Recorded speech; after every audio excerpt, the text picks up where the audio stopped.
Check it out. Oh yeah, I'm stoked. Howdy friends, my name is Milo Rossi, and I just got my very first finished copy of my book in the mail. I, like any person ordering a box in the 21st century, have been eagerly keeping an eye on the UPS tracking number because I've been anticipating this package, well, for probably the past 5 days, but you know, if we want to extrapolate a little bit, really the last like 6 months. And I knew that this moment is important enough that I had to share it because this is the very first time where I'm going to be seeing the finished copy of my book. Now, obviously I have seen, you know, like the digital copy and went over it in that regard, but that was many, many months ago, and I still have yet to hold a real paper copy in my hand. Now, I do have this copy, which some of you may remember from my original promotion, but it is a dummy copy, so there's nothing in it. So I guess that this is going to be sort of my authentic first impression of seeing my book for the very first time. Well, without further ado, let's get into it. Look at this tiny little knife. Isn't that great? I got it at an antique store. Oh, wait, you wanna see why this knife is even better? Well, this is the knife that I normally carry. Ooh, there's a little piece of plastic stuck in it. And then I saw this one at an antique store, and they're like the same knife, just it's smaller. So now I can dual wield. This is something I've always wanted. All right, well, let's get into this. Also, apologies if there's the sound of industry outside. My neighbors have decided that today and right now is the exact time that they need to like weed whack or fucking stump grind. I don't know what they're doing. But what I can agree with them on is that nature should not be allowed to exist. Da, na, na, na, na. I'm gonna cut my book in half. All right, the moment of truth. Oh, look at this. Ladies and gentlemen, we got him. Ooh, this one's not. Holy shit. Oh, that's sick. I don't know if you can see it, but the letters on the front are like textured. They're slippery. Wow, that was not the case on the dummy copy. The dummy copy is just boring and flat. Whoa, that is sick. My name is even also slippery. Go figure. I'm gonna put that on my resume. The owner of a slippery name. Oh, Jesus. This looks important. Packing list. Does it say how many books are in here? Okay, there's 5 books in here. Go figure. I don't need that. Hey, look at this. No way, dude. Okay, this is the very first one I opened, so this is gonna have to be my personal copy. How's that? How professional. Well, here it is, ladies and gentlemen. The Encyclopedia of the Weird and Wonderful, and slippery as all hell. A whirlwind tour to find the extraordinary in the ordinary. No need to spend the day at an archaeological dig when you can simply make a cup of tea, clamber into your comfiest chair, and settle in with the Encyclopedia of the Weird and Wonderful. A compilation of funny, strange, and strangely funny tales throughout human history. Now again, I have not actually seen the inside of this. I've only seen the PDF version of it. So this is gonna be new to both of us. Here we go. Whoa! It looks so much better when there's actual words in it. Oh, shit, dude. I cannot believe that this is actually real. You know, I have to say, it is a little bit hard to believe that I'm actually finally holding this book in my hands. It took me the better part of like 4 or 5 months to write it. And that was about a year ago. So actually holding the finished copy feels a little bit alien because it almost feels like I didn't write it because it was so long ago. Dude, this is so cool. Oh my God. Did I really write all of this?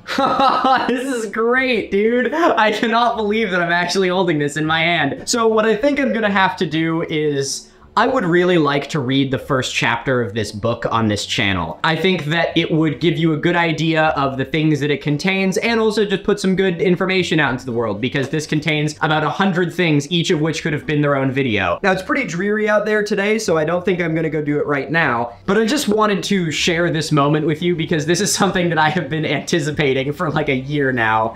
I think I mentioned this at some point, but I structured this book in such a way that I want it to go through a human lifetime.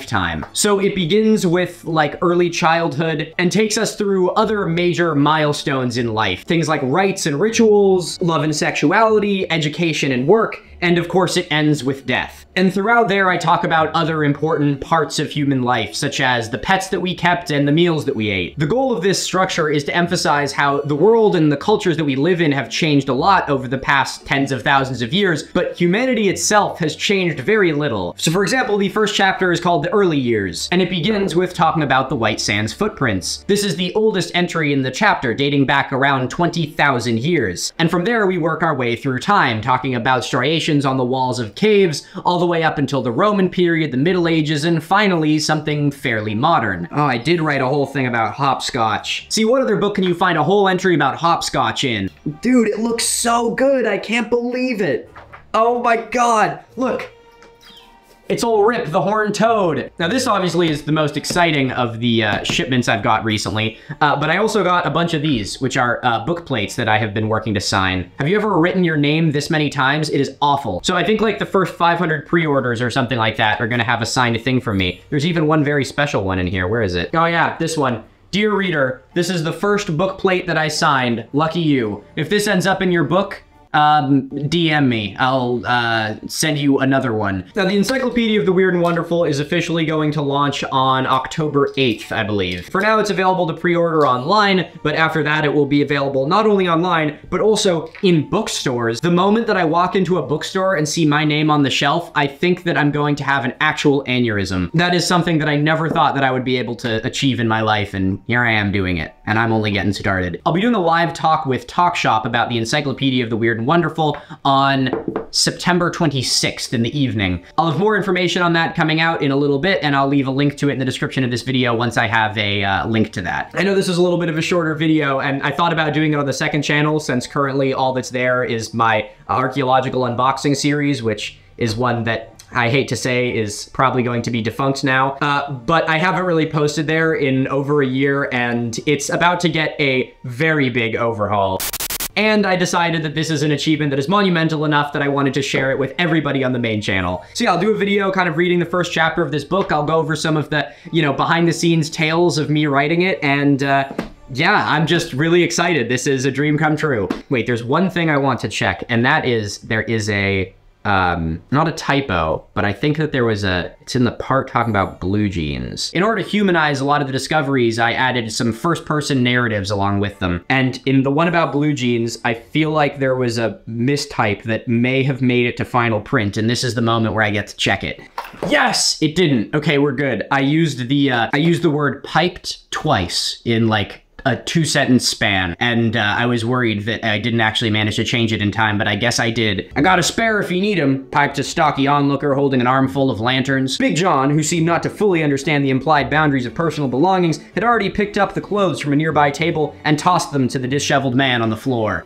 Cool. All right, I'm glad that that one got cleared up. I was sweating over that. Ladies and gentlemen, thanks for watching. I know it's a little bit of a different video, but it was an experience that I wanted to share with all of you. Keep an eye on the posts for the next couple days. I will be doing a live read of the first chapter of the book so that you can kind of see if you like the format, the structure, and if it's something that you would want to read the rest of. Remember to stay curious, stay inquisitive, and most importantly, goddamn, this title be slippery. This is so exciting, dude. I did not prepare for this video at all. As you can kind of tell, this was literally just me walking inside with a box in my arms and being like, I have to turn the camera on. So, thanks for watching. I'll see you guys in a bit.